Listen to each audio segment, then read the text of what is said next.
I just got an order of Grace Rose Farm trees in. I'm going to spread them out right here. They're staggering heights, and I'm going to fill in this bed. They're all Easy Spirit 24 and 36 inch rose trees. First step, we're going to measure the ground and see what our space is, and then divide that space by 5. We have 5 trees.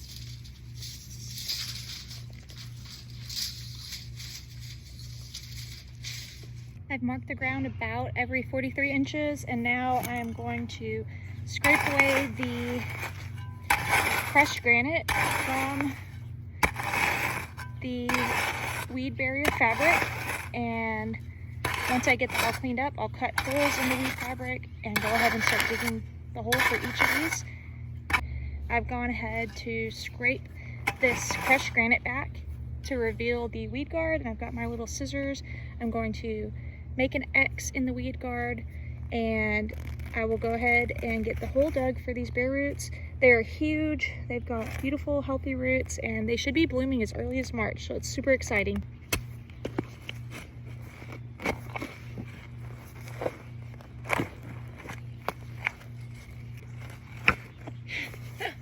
Oh my gosh, this is so funny.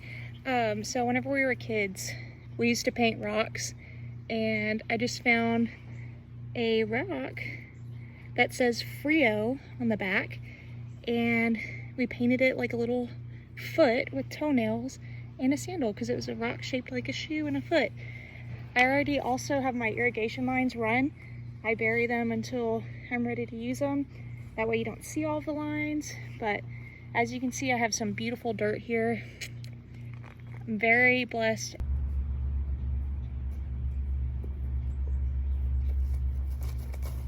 So this is what a Bareroot tree rose looks like.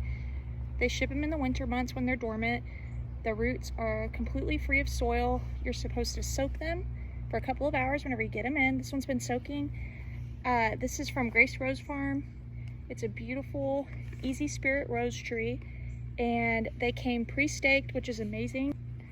The other beautiful thing about these is that although the height will never change, like this is a 24-inch trunk, the height will never change, but the circumference of this will continue to grow as the bush grows, and we can expect the top of this to get anywhere from 3 foot wide to probably 4.5 to 5 foot wide, and it's just going to be covered in white roses, creamy white roses. It'll be beautiful. Super exciting. I'm going to go ahead and start covering up this dirt here. Covering up the roots, not the dirt. Any rocks that are in the hole, I'm not going to put them back in. I'm just breaking up the soil. As you can see, it is winter here, and my garden needs a lot of attention. But before springtime, I'll get in here and get any weeds or acorns, leaves, etc. out. We've got really healthy dirt. There's an earthworm. Put him back in the hole there. Right now I'm gonna put the drip line back in the dirt. I know a lot of people don't do this, but I do not like to see any loose ends. I like a really clean looking garden. I'm going to go ahead and spread out all of this crushed granite. This is a really established David Austin rose bed, and now it's a David Austin and Grace Rose Farm rose bed.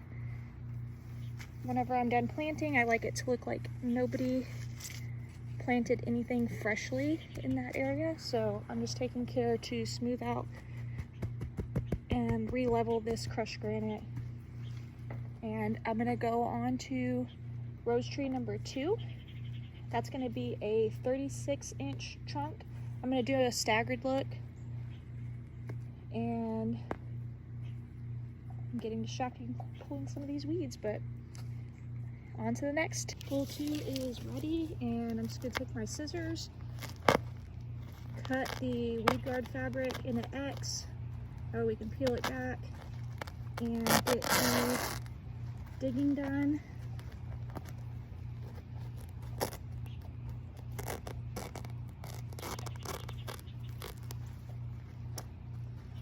Alright.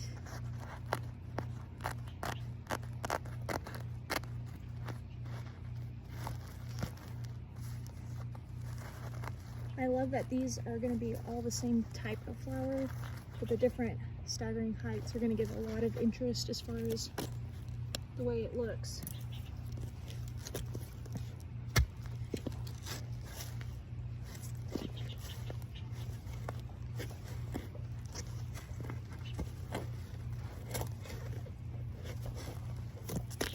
See that beautiful dirt?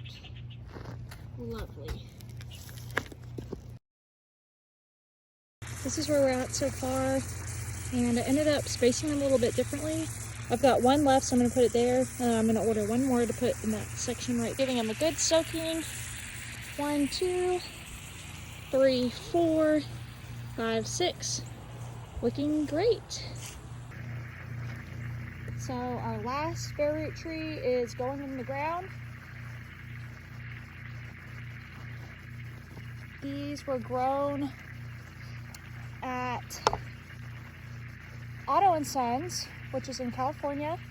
My sister and I actually got to go there this summer and see the trees that we had ordered. They're grown at Otto & Sons for Grace Rose Farm. Gracie always has the best varieties of garden roses and some beautiful plants. I always look forward to getting my orders in from her. I'm super excited. This is turning out really nicely. I do need to order 1 or 2 more because I changed my spacing, but there's no such thing as too many roses.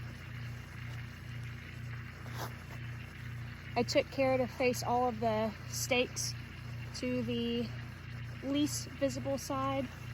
So I think the trunks are really pretty whenever they grow and get bigger. Just packing in the dirt a little bit. You can hear my hose over there going, getting them all really, really well watered so there's no air pockets in the soil. We want lots of growth potential. Right now, they're just going to be focusing on roots, and then in March, we'll see a lot of foliage and a lot of new growth and probably our first blooms, and I'll have to update this video for you guys so you can see how something that's so ugly looking makes just the biggest statement in your garden. Hope you guys enjoyed, and if you have any questions, just send me a message. I'm happy to help. I'm running out of daylight here. I wanted to give you guys a peek at the planted tree rose little wall we have going here. Looks like, I think it's going to be absolutely beautiful in the springtime. I just have a little bit of cleanup work, and it's actually starting to rain, so I think that's going to be it for today. I literally just planted these rose trees and the rain is pouring down right now.